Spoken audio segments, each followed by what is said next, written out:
So again, thank you very much to our previous speakers and welcome Molade Osibodu from York University, Associate Professor in Math Education.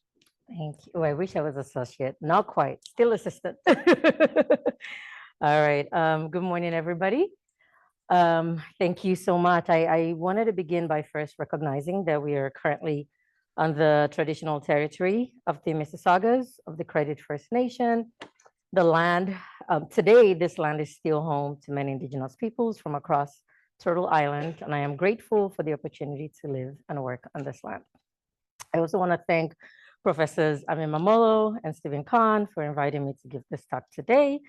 I especially want to acknowledge that Professor Khan read a very early draft of the paper that I'm drawing on, a very, very terrible draft, but his feedback was very instrumental, so I'm grateful for that.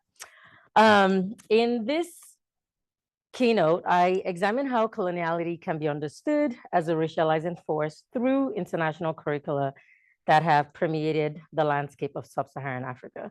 And what you're going to notice is that it is important for me to type my notes, otherwise I just go on tangents that I would prefer not to go on, so please bear with me.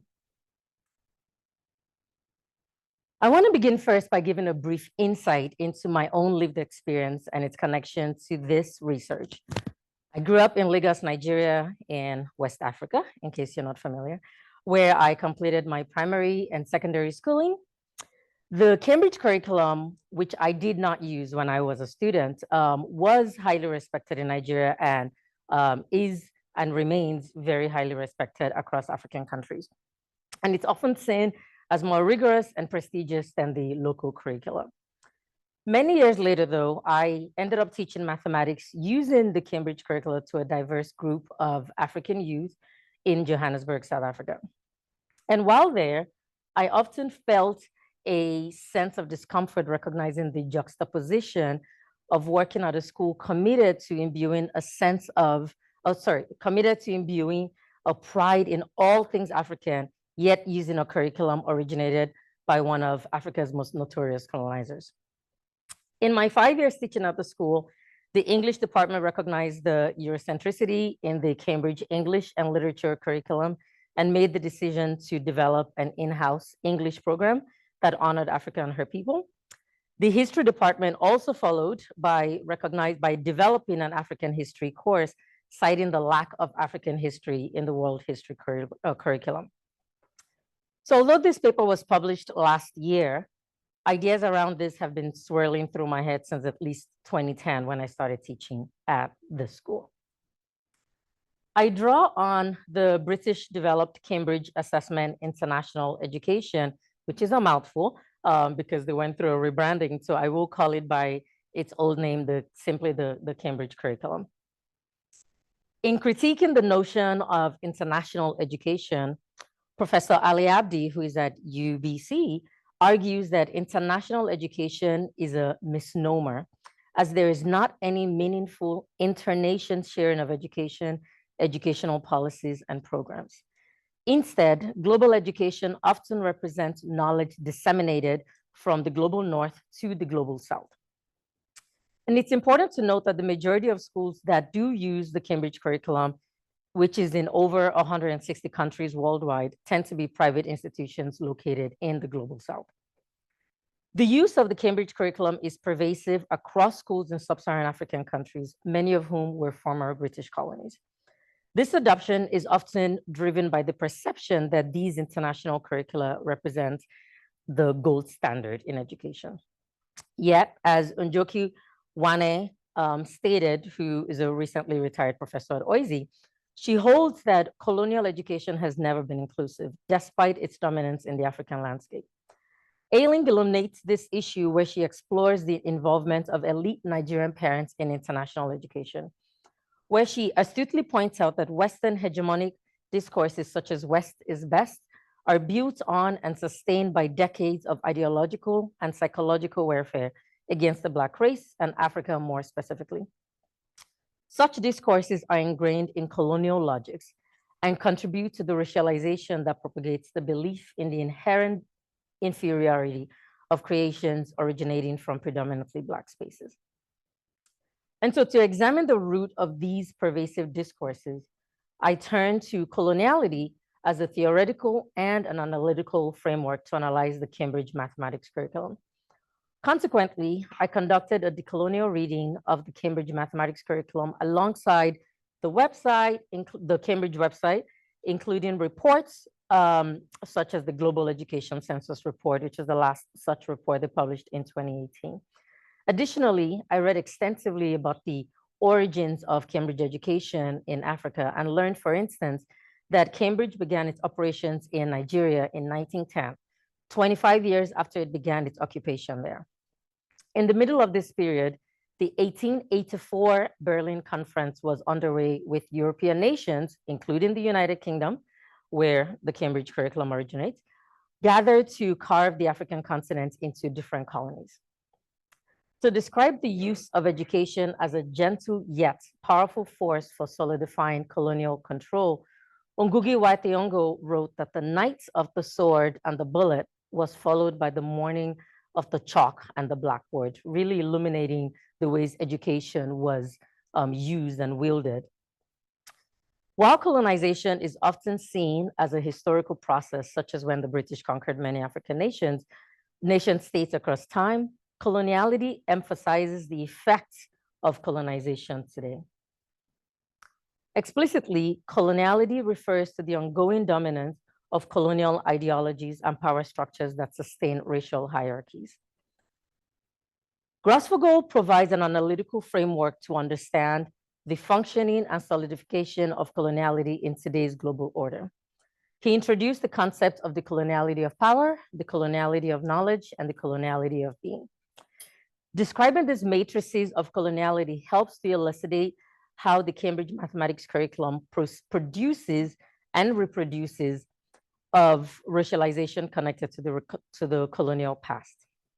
And so I'll begin with the coloniality of power, which was a concept coined by Quijano, where he states that it exposes the global structures that have shaped our world into a, quote, racially hierarchical, Euro-American centric, Christian centric, patriarchal, capitalist, heteronormative, hegemonic, asymmetrical, and modern power structure. And I recognize that is a mouthful, but I really appreciate this quote.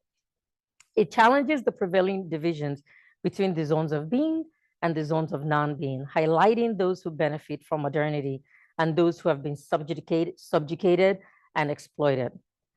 The coloniality of power is evident in the geographical arrangement of the global order, which still places Europe and North America as the centers of power. In mathematics, for instance, we see this in the common division of math people versus non-math people and the effects that that continues to have. Moreover, mathematics curricula that centers non-Eurocentric ways of learning and doing mathematics, such as teaching mathematics for social justice and indigenous mathematics, remain marginalized. Additionally, while various educational boards acknowledge the importance of diversifying the mathematics curriculum, testing systems remain largely unchanged. This is significant because the Cambridge curriculum primarily operates as an examining body, reiterating its position as an authority that confers legitimacy upon its subjects. In their examination of the colonial governmentality of the Cambridge curriculum, Gordon and Kopsick discovered that the Cambridge curriculum uses data from international assessments, such as the Program for International Student Assessment and the Trends in International Mathematics and Science Studies, so the PISA and the TIMSS, which we commonly know them as, to define high-performing jurisdictions, which are predominantly located in the global north. They assert, quote, trying to see where I am on my slides. Okay, not yet. They assert, quote, international comparative assessments, which inform the hierarchical classification of the world's educational systems and thus determine which are worthy of discussion. The worthy of discussion designation is based on explicit racial categorizations concealed under the guise of alleged neutrality of numerical data.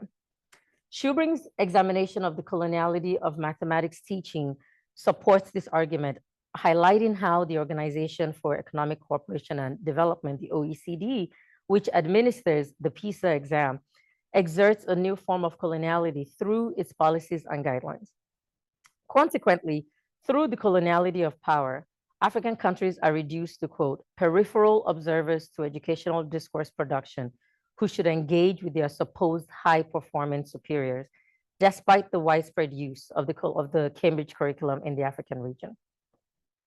And so I'm going to move on now, which refers to the systematic devaluation, delegitimization, and erasure of alternate local or indigenous knowledge systems in favor of often Eurocentric knowledge systems. Mignolo defines Eurocentrism not merely based in terms of geography, but as the epistemological construction of colonial ontologies. In other words, coloniality of knowledge recognizes the political nature of knowledge production and how colonial powers have determined who is considered a legitimate knower. Furthermore, coloniality of knowledge sheds light on the intricate dynamics of the colonial matrix of power by interrogating the geopolitical and geographical positioning of knowledge systems placed at the center. It is possible for individuals, for instance, in Sub-Saharan Africa, to internalize the belief that Western ways of knowing and thinking in mathematics are superior, illustrating that Eurocentrism is not solely based on geographical location. One consequence of this Eurocentric bias in the perpetuation of the belief that mathematical proficiency is limited to a privileged few. Joseph, for instance, observes that, quote, intuitive or empirical methods are dismissed as of little relevance in mathematics in his 1987 paper. The coloniality of being explores the fundamental question of who is considered fully human. Through the coloniality of being, racialization creates marginalized groups and strips them of their humanity.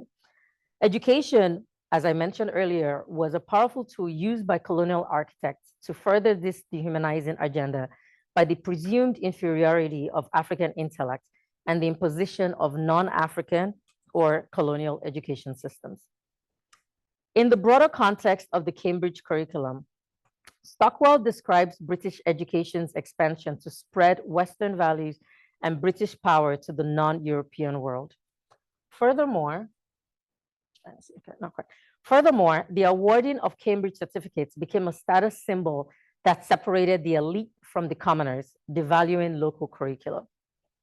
These frameworks were helpful in my analysis of the Cambridge mathematics curriculum, which I will now discuss. The lens of the coloniality of power helps to analyze the ways institutions like the Cambridge curriculum view those worthy of discussion, as I mentioned earlier. The coloniality of power makes racialization visible by examining the racial classifications of those worthy of being centered. The Cambridge curriculum asserts that it sets the global standard, and this is on their website and their curriculum, that it sets the global standard in education and insists that it achieves this mission by providing a curriculum that is, quote, culturally sensitive, yet international in approach. And so I wanted to interrogate this further. Towards the end of the mathematics syllabus, it states, we have taken great care to avoid bias of any kind in the preparation of the syllabus and related assessment materials. Despite this claim, my analysis reveals a Eurocentric bias in whose contexts and cultures are seen as the standard. Throughout the mathematics syllabus, testimonials from leaders of academic institutions, including high schools and universities, are featured. These came from 6 of the testimonials that were included 4 being from the United States and the other 2 coming from New Zealand and China. Moreover, on the Why Choose Us section of the syllabus, it highlights the curriculum writers consulted with leading universities, with the listed locations of these universities predominantly situated in the global north, including the United Kingdom, the United States, Canada, and Australia. Though a significant number of Cambridge curriculum users are located in the global south, particularly in Sub-Saharan Africa, there is no mention of Cambridge consulting leaders from this region during the development of this syllabus. This privileging of global north spaces is further reinforced by the disparity in classroom teaching videos on its website, predominantly featuring the West and predominantly white institutions, while only including 1 video from Sub-Saharan Africa. These constant references to the West and the underrepresentation of African voices suggest the success and legitimacy are associated only with entities outside the African continent. Drawing from Frantz Fanon, the Cambridge curriculum renders African voices as lacking ontological significance. It is crucial to interrogate how Cambridge maintains cultural sensitivity and an international approach in its mathematics curriculum. And so upon analyzing the educator's scheme of work, no mention of culturally relevant or culturally sustaining pedagogies were found in these documents. There was also a notable absence of any reference or acknowledgement of African ways of knowing or indigenous ways of knowing in mathematics. One notable change from previous Cambridge syllabus to the current 2023-2025 version was that at the end of the syllabus overview page, which begins with the aims of the Cambridge mathematics, the following was included. Cambridge Assessments International Education is an educational organization and is an education organization and politically neutral. The contents of this syllabus, examination papers, and associated materials do not endorse any political view. We endeavor to treat all aspects of the exam process neutrally. The release of this syllabus came following the COVID-19 pandemic and the 2020 global reckoning on anti-Black racism worldwide. And it failed to address the pressing issues and injustices within communities and in mathematics. The representation of mathematics in the syllabus reflects a stagnant, lifeless approach that disregards its potential to engage with real-world issues. I argue that the Cambridge curriculum's claim of political neutrality in mathematics education is a deliberate stance that upholds Eurocentrism in the curriculum, despite its extensive utilization, particularly in Sub-Saharan Africa. Moreover, the Cambridge's emphasis on standardized examination fosters a teaching to the test environment wherein power resides with the teachers rather than focusing on empowering the learners. The lens of coloniality of knowledge in the Cambridge mathematics curriculum favors a neutral Western perspective on mathematics. Here, I challenge the universality of mathematics by problematizing its neutral portrayal in the curriculum. To begin, the mathematics syllabus places emphasis on three key concepts: problem solving, communication, and mathematical modeling. However, when examining these concepts through a decolonial lens, it becomes evident that the notion of communication requires closer scrutiny. It reads, mathematical proof and reasoning is expressed using algebra and notation so that others can follow each line of reasoning and confirm its completeness and accuracy. Mathematical notation is universal. The Cambridge curriculum expresses a superiority in how proofs must be completed while further asserting that mathematical notation is universal. Beginning with the latter, it is worrisome to claim that mathematical notation is universal unless there is an inference that the British mathematical notation is the basis of the universality. Regarding the former, Cambridge privileges using algebra and notation when engaging with mathematical proofs. But others, including mathematicians, have argued that the exclusion of empirical proofs and empirical observations as mathematical proofs is a spurious claim of superiority. In a 2017 publication titled The Cambridge Approach to Assessment, Cambridge noted that discrimination is a fundamental purpose of assessment. And the use of the word discrimination, I think, is quite telling. Distinguishing those who are competent at X from those who are not, those who can demonstrate knowledge of X and those who cannot, etc. This is fundamental to assessments, both summative and formative in purpose. By stating that discrimination is a fundamental purpose of assessment, Cambridge perpetuates a static view of mathematical competence, reinforcing the belief that some individuals are deemed incapable of thinking or thinking properly in mathematics. This viewpoint undermines the diverse ways in which individuals can engage with and excel in mathematics. Cambridge further asserts that the reliability of an assessment relates to its stability, consistency, and precision, how we can provide repeatable outcomes for candidates with comparable characteristics at different times and/or places. The focus on test scores and the belief in the reliability and objectivity of assessments align with the colonial governmentality, where measurement and calculation becomes tools for governing and reinforcing power dynamics. Andrade Molina cautions that viewing success with these lenses of numbers obscures practices and measures that countries take in order to increase their scores. These reliance on numbers as the ultimate measures of competence and performance disregards the broader social, cultural, and contextual factors that influence students' learning and abilities in mathematics. And so in this talk, I have explored the manifestation of racialization through coloniality within an international curriculum like the Cambridge curriculum. In Nigeria and other Sub-Saharan African contexts, racialization is evident through the stranglehold of coloniality on our educational system and the over-reliance on curricula like the Cambridge curriculum, which reinforces the notion that Europe is at the center of power, privileging a very specific type of mathematical knowledge and ways of being in mathematics. The aforementioned analysis of the Cambridge curriculum and its mathematics curriculum in particular enabled me to unveil the hidden pretensions of universalism that Ndlovu Gatcheni speaks about, which disguises global education really as Western or Europeanized education.